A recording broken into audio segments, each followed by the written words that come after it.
Selamat pagi Bapak, Mama, dan anak-anak semua. Kiranya semua dalam keadaan yang sehat dan gembira. Sebelum kita mulai belajar, teacher pastikan anak-anak sudah mandi, makan, dan sudah duduk dengan sopan, juga sudah menyiapkan peralatan belajar di atas meja. Jangan lupa gunakan masker dan dengar sungguh-sungguh penjelasan teacher. Sesudah itu, mintalah bantuan Bapak dan Mama membimbing kalian belajar dan mengerjakan tugas yang teacher kirim. Namun sebelumnya, mari kita menyiapkan hati, ambil sikap doa yang sopan. Kita berdoa. Dalam nama Bapa dan Putra dan Roh Kudus. Amin. Tuhan Yesus, terima kasih karena sudah menjaga dan melindungi kami dalam istirahat kami di malam yang lalu dan sudah membangunkan kami kembali di pagi yang cerah ini. Sekarang kami mau belajar. Kami mohon Tuhan Yesus tetap membimbing kami sehingga kami bisa belajar dengan baik. Kemuliaan kepada Bapa, Putra, dan Roh Kudus, seperti pada permulaan, sekarang, selalu, dan sepanjang segala abad. Amin. Dalam nama Bapa dan Putra dan Roh Kudus. Amin. Tema 1, hidup rukun. Subtema 2, hidup rukun di tempat bermain. Pembelajaran 4-6. Tujuan pembelajaran. Setelah melakukan pembelajaran hari ini, teacher berharap anak-anak yang pertama dapat mengidentifikasi pengamalan sila ketiga, sila keempat, dan sila kelima Pancasila di tempat bermain dengan benar. Yang kedua, anak-anak dapat mengidentifikasi gerak tari meniru gerak dalam kehidupan sehari-hari dengan tepat. Yang ketiga, anak-anak dapat menentukan kalimat ajakan pada lagu dengan tepat. Yang keempat, anak-anak dapat menuliskan kalimat ajakan pada lagu dengan tepat. Yang kelima, anak-anak dapat menjelaskan makna kalimat ajakan pada lagu dengan tepat. Yang keenam, anak-anak dapat mengurutkan bilangan ratusan, mulai dari yang terkecil sampai yang terbesar dengan benar. Dan yang terakhir, anak-anak dapat mengurutkan bilangan ratusan mulai dari yang terbesar sampai terkecil dengan benar. Bermain adalah suatu hal yang sangat menyenangkan. Teacher yakin pasti semua anak-anak sangat suka bermain. Ada kala kalian sering bermain dan lupa waktu. Di sini teacher ingatkan anak-anak untuk selalu membagi waktu. Ada waktu untuk belajar, ada waktu untuk bermain, ada waktu untuk istirahat, dan ada waktu untuk membantu orang tua. Selain menjadi penghiburan dan olahraga, bermain juga bisa mengajarkan kita banyak sikap baik. Sekarang perhatikan gambar ini. Mereka sedang bermain bola kaki. Apakah mereka saling mendorong? Tidak. Teacher kan ingatkan kembali bahwa saat kita bermain, kita juga mengamalkan sila-sila Pancasila dalam kehidupan kita. Nah, di sini teacher ambil sila ketiga Pancasila dengan lambang pohon beringin yang berbunyi Persatuan Indonesia. Contoh pengamalan sila ketiga dengan teman di tempat bermain. Yang pertama, menggunakan bahasa Indonesia saat berbicara dengan teman yang berbeda suku. Jadi misalnya, Reva sedang bermain bersama temannya yang berasal dari suku Bali. Terus Reva itu menggunakan bahasa daerah Maumere. Nah, kira-kira temannya yang asal dari Bali itu mengerti tidak? Ya tentu tidak mengerti. Jadi Reva harus menggunakan bahasa nasional, yaitu bahasa Indonesia. Yang kedua, bermain dengan teman dari berbagai suku. Jadi jangan hanya mau bermain dengan teman yang satu kampung istilahnya. Jangan hanya mau bermain dengan teman yang punya nama belakangnya sama. Jangan hanya mau bermain dengan teman yang sama-sama dari kepulauan ini. Jadi kita kalau mau bermain harus dengan semua teman. Yang ketiga, menjaga kekompakan dengan teman saat bermain. Dan yang keempat, mau menerima kekurangan teman. Karena kekurangan teman adalah kekurangan kita juga. Sebelum kita melakukan permainan, biasanya kita selalu diskusi atau berbicara apalagi kalau kita mau bermain bola kaki. Jadi kita harus tentukan siapa yang jadi kiper, siapa yang jadi penyerang, siapa yang jadi bek belakang. Jadi itu semua harus didiskusikan dan dibicarakan supaya tujuan dari permainan itu yaitu menang bisa tercapai. Nah, sikap saat kita berbicara atau berdiskusi sebelum permainan itu mencerminkan pengamalan dari sila keempat Pancasila. Jadi sila keempat Pancasila mengajarkan kita jika setiap permasalahan sebaiknya diselesaikan dengan cara musyawarah atau dengan cara kita berdiskusi. Contoh pengamalan sila keempat dengan teman di tempat bermain. Ya, tadi sebelum kita melakukan pertandingan, kita harus saling menghargai pendapat teman. Ada yang mau jadi bek, ada yang mau jadi kiper, ada yang mau jadi penyerang. Terus kita tidak boleh memaksakan pendapat kita kepada teman. Saat kita berdiskusi, kita harus saling mendengarkan. Dan kita harus menerima hasil keputusan diskusi tentang permainan itu dengan lapang dada. Saat kita bermain dengan teman kita, biasanya ada teman kita yang sangat baik. Biasanya ada tuh yang bagi permen, ada yang bagi bekalnya, atau ada yang bagi jajannya. Nah, saat kita berbagi permen, berbagi jajan, sikap kita itu sudah menunjukkan bahwa kita melaksanakan atau menerapkan pengamalan sila kelima Pancasila dalam kehidupan sehari-hari. Namun untuk sekarang, di saat masa pandemi COVID-19, teacher tidak menyarankan anak-anak untuk saling berbagi makanan. Contoh lain pengamalan sila kelima Pancasila, yaitu mengantri saat akan menggunakan mainan di taman bermain. Tidak boleh saling berebut. Saat kita berebut, pasti akan ada yang cedera. Nah, karena lihat antriannya panjang, saat kita bermain ayunan misalnya, kita harus menggunakan mainan tersebut secara bergantian supaya semua orang mendapat gilirannya. Ya, sikap kita harus adil terhadap orang lain. Setelah kita gunakan permainan tersebut, kita harus rapikan kembali. Tidak boleh membuang sampah.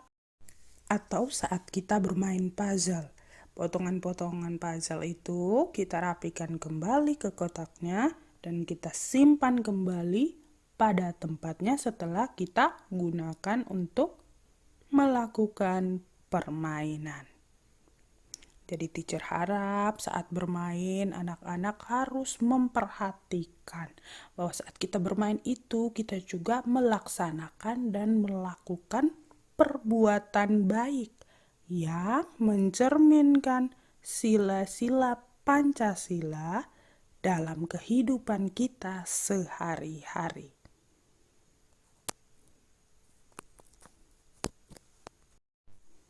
Saat sedang bermain, kita melakukan banyak gerakan, seperti gerakan melompat dalam permainan lompat tali, gerakan menendang dalam permainan bola kaki, dan gerakan menarik layang-layang, dan berbagai macam gerakan lainnya. Gerak keseharian kita bila dilakukan secara indah dan menggunakan irama dapat menghasilkan suatu tarian yang indah.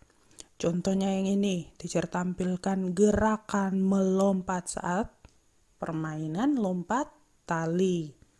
Ini saat selesai bermain dia melakukan atau dia membersihkan tempat bermainnya. Dia membuat gerakan menyapu. Ya, ini gerakan bermain layangan. Coba perhatikan arah tangannya. Nah, ini gerak tangan saat sedang makan. Di sebelahnya gitu, yang ini adalah gerak dalam keseharian kita ya. Gerak dalam keseharian kita, gerak tangan saat kita sedang makan. Sedangkan yang di sebelah adalah gerak tari menirukan gerak tangan saat sedang makan. Gambar yang ini menunjukkan gerak tangan saat menyisir rambut. Sedangkan yang di sebelah, gerak tari menirukan gerak tangan menyisir rambut. Nah, ini saat kita menulis, kita juga bisa membuat gerak tari yang meniru gerakan dalam keseharian kita gerak menulis itu. Contohnya di sebelah. Oke. Untuk lebih jelasnya, kita simak dalam video berikut. Gerakan keseharian dalam tari. Jadi, di dalam tari nanti ada beberapa gerakan-gerakan yang disusun dari gerakan yang biasa kita lakukan dalam kehidupan sehari-hari.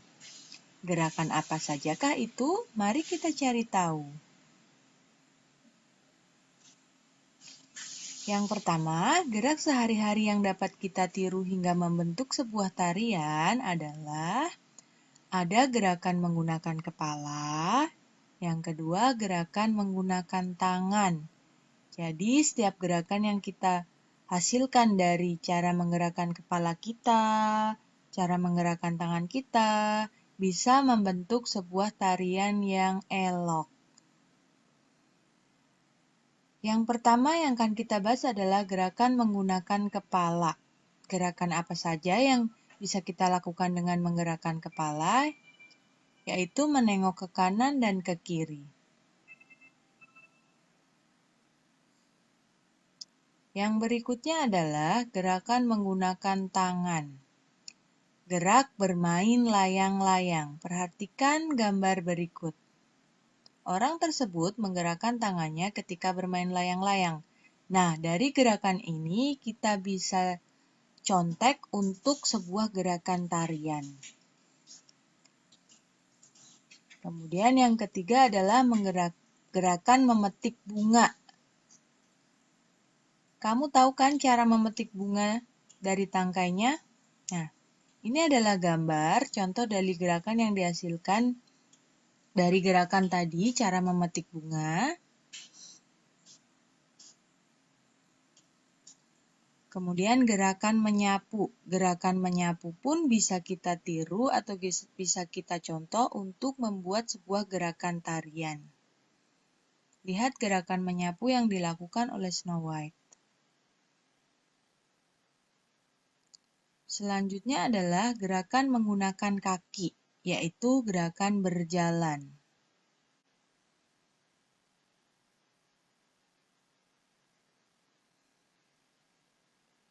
Gerakan menggunakan kaki selain berjalan adalah berlari. Berlari juga bisa kita gunakan untuk membentuk sebuah gerakan tarian. Selanjutnya adalah melompat. Dalam sebuah tarian ada gerakan-gerakan melompat, berlari, dan berjalan. Itu diadaptasi dari gerakan kaki. Nah, anak-anak, saat kita bermain dengan teman, kita mengajak teman. Kali ini kita belajar tentang kalimat ajakan dalam lagu.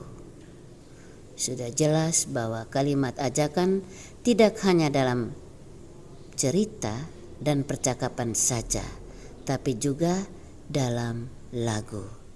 Coba kita lihat contoh lagu berikut.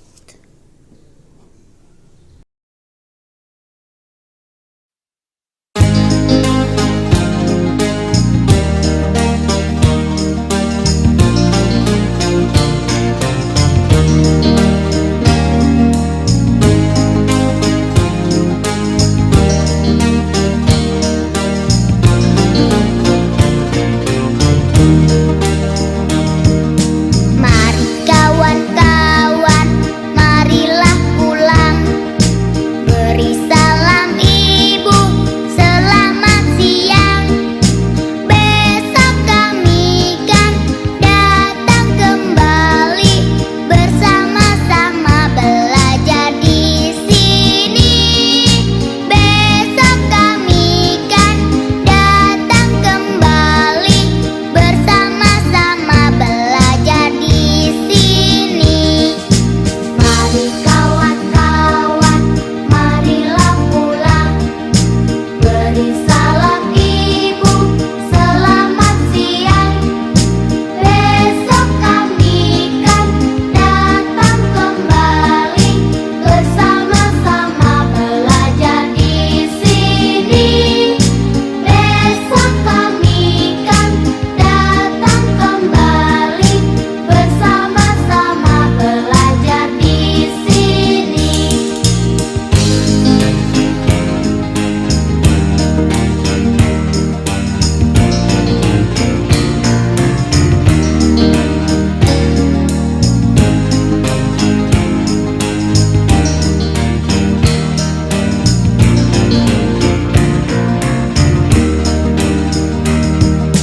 Mari kawan-kawan, marilah pulang. Beri salam ibu, selamat siang. Besok kami kan datang kembali, bersama-sama belajar di sini. Besok kami kan datang kembali, bersama-sama belajar di sini.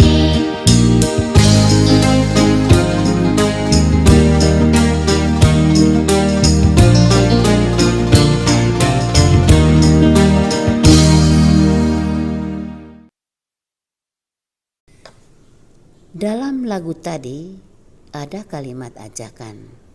Siapa tahu kalimat ajakannya? Iya, mari kawan-kawan, marilah pulang. Ini kalimat ajakan. Nah, mengapa ini termasuk kalimat ajakan? Iya, karena di dalam lagu ada kalimat lagu yang terdapat kata mari. Kalimat ajakan dari kalimat mari kawan-kawan, marilah pulang tadi mempunyai makna atau arti.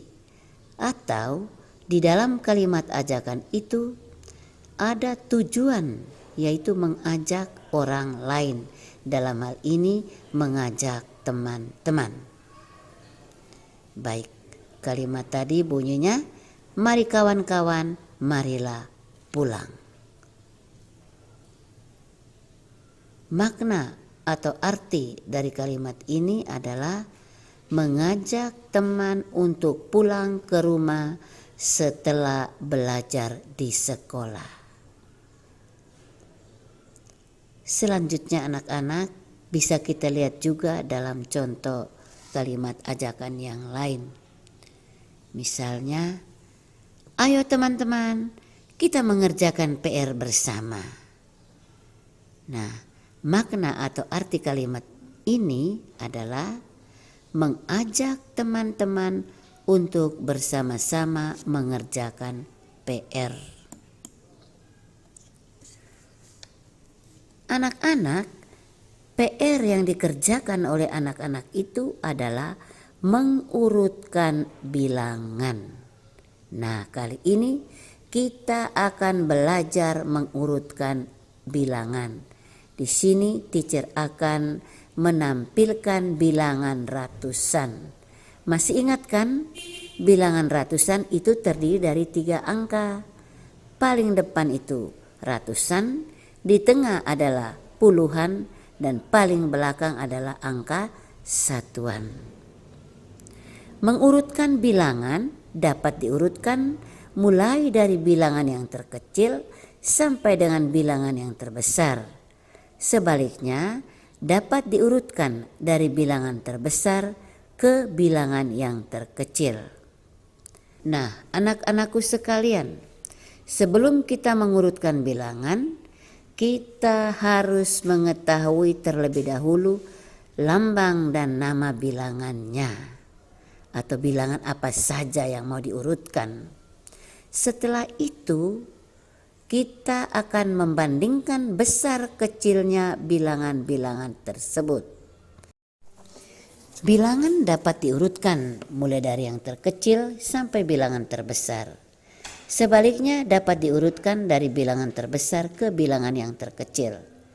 Sebelum kita mengurutkan bilangan, kita harus mengetahui lambang bilangannya, juga namanya. Setelah itu, kita membandingkan besar kecil bilangan-bilangan tersebut. Jika kita sudah membandingkan, barulah kita mengurutkannya. Pada pelajaran lalu kita sudah belajar tentang membandingkan bilangan satu dengan bilangan yang lain. Nah, kali ini kita melanjutkan dengan mengurutkannya. Ingat baik-baik, untuk membandingkan dan mengurutkan bilangan dalam pelajaran ini khusus untuk bilangan ratusan, kita akan melihat nilai bilangan yang paling pertama adalah bilangan ratusan. Setelah itu bilangan puluhan, dan yang terakhir baru kita melihat bilangan satuannya. Nah, mari kita lihat contoh dalam tabel berikut. Ada 4 bilangan yang teacher sediakan. Ada bilangan 100, ada bilangan 108, ada bilangan 102, dan ada bilangan 104. Keempat bilangan ini mempunyai bilangan ratusan yang sama, yaitu 1 ratusan dengan nilainya 100. Jadi keempat bilangan ini nilainya sama, yaitu 100. Karena sama, kita belum bisa mengurutkan. Kita ke langkah yang berikut, ke bilangan puluhan. Nah, anak-anak lihat bilangan puluhannya juga sama, yaitu semuanya 0. Selanjutnya kita lihat bilangan satuannya. Untuk bilangan 100, satuannya 0. Untuk bilangan 108, satuannya 8. Dan untuk bilangan 102, satuannya 2. Sedangkan bilangan 104, satuannya 4.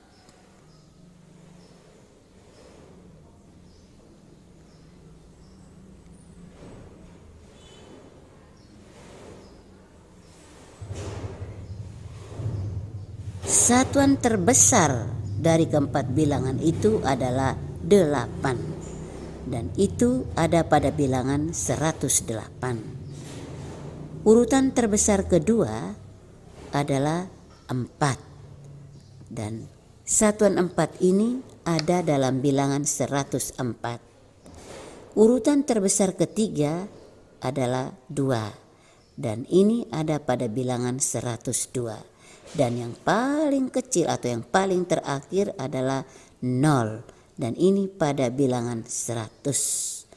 Maka urutan bilangan mulai dari yang terbesar adalah 108, setelah itu 104, setelah itu 102, dan yang paling terakhir adalah 100. Sebaliknya, urutan bilangan mulai dari yang terkecil adalah 100, setelah itu 102, 104, dan yang terakhir adalah 108. Contoh berikut. Ada 3 bilangan ratusan di sini yang teacher siapkan. Ada bilangan 243, ada bilangan 239, dan ada bilangan 267. Masing-masing bilangan ini ada angka ratusan, ada puluhan, dan ada satuannya. Untuk 243 mempunyai ratusan 2 dengan nilai 200. Begitu juga 239 sama. Ratusannya 2, nilainya 200, dan 267 ratusannya 2, nilainya 200. Ketiga bilangan ini mempunyai nilai ratusan yang sama, yaitu 200. Karena sama, kita belum bisa membandingkan dan mengurutkan. Sekarang kita ke puluhan. Untuk bilangan 243, puluhannya ada pada angka 4 dan nilainya 40. Untuk bilangan 239, puluhannya pada angka 3, nilainya 30. Dan untuk bilangan 267, puluhannya 6 atau 60, dan itu ada pada bilangan 267. Dari angka puluhan ini kita sudah bisa dapat mengurutkan bilangan mulai dari yang terkecil sampai dengan yang terbesar, atau yang terbesar sampai yang terkecil. Namun sebelumnya kita juga bisa melihat angka satuan dari ketiga bilangan ini. 243 satuannya 3, nilainya 3. 239 satuannya 9, nilainya 9. 267 satuannya 7, nilainya juga 7.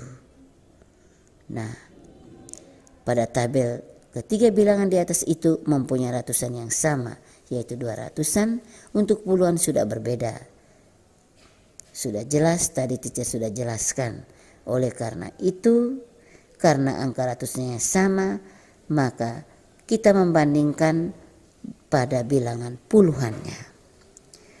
Dari angka puluhan tadi teacher sudah sampaikan yang paling besar, yang pertama, kedua, dan ketiga. Oleh karena itu, urutan bilangan terbesar adalah 267, setelah itu 243, baru yang terkecil adalah 239. Atau sebaliknya, bilangan terkecil adalah 239, yang kedua 243, dan yang terakhir atau yang paling besar adalah 267. Baik anak-anak, pembelajaran kita hari ini sampai di sini. Teacher ingatkan kembali bahwa hari ini kita sudah belajar tentang pengamalan sila ketiga, sila keempat, dan sila kelima saat kita bermain. Yang berikutnya, kita sudah belajar juga tentang gerak tari meniru gerak dalam kehidupan sehari-hari. Selanjutnya tentang kalimat ajakan yang terdapat dalam lagu. Terus kita juga sudah menuliskan kalimat ajakannya, menjelaskan maknanya. Terus kita sudah mengurutkan bilangan ratusan mulai dari yang terkecil sampai yang terbesar. Dan mengurutkan bilangan ratusan mulai dari yang terbesar sampai terkecil. Teacher harap anak-anak jangan hanya membaca dan mendengar dan selesai, tapi ingat harus mengulangnya kembali. Teacher minta bantuan Bapak dan Mama untuk membimbing anak-anak selama belajar dari rumah. Mohon tugas-tugasnya dikumpulkan tepat pada waktunya sehingga tidak menumpuk. Teacher berharap anak-anak selalu dalam keadaan sehat dan bisa mengerjakan semua tugas yang teacher berikan dengan bantuan Bapak dan Mama.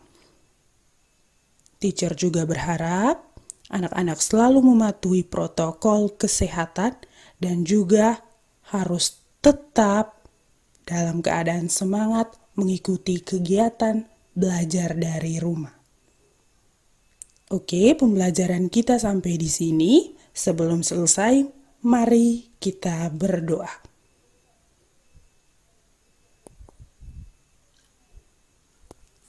Doa dimulai.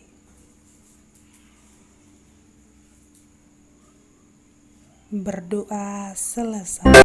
Jadi anak-anakku sekalian, teacher tegaskan kembali untuk selalu belajar, berlatih membaca, menulis, dan berhitung. Pembelajaran kita hari ini sampai di sini dulu ya. Jika anak-anakku mengalami kesulitan dalam materi ini, anak-anakku yang manis bisa bertanya kepada orang tua, bisa juga bertanya kepada teacher.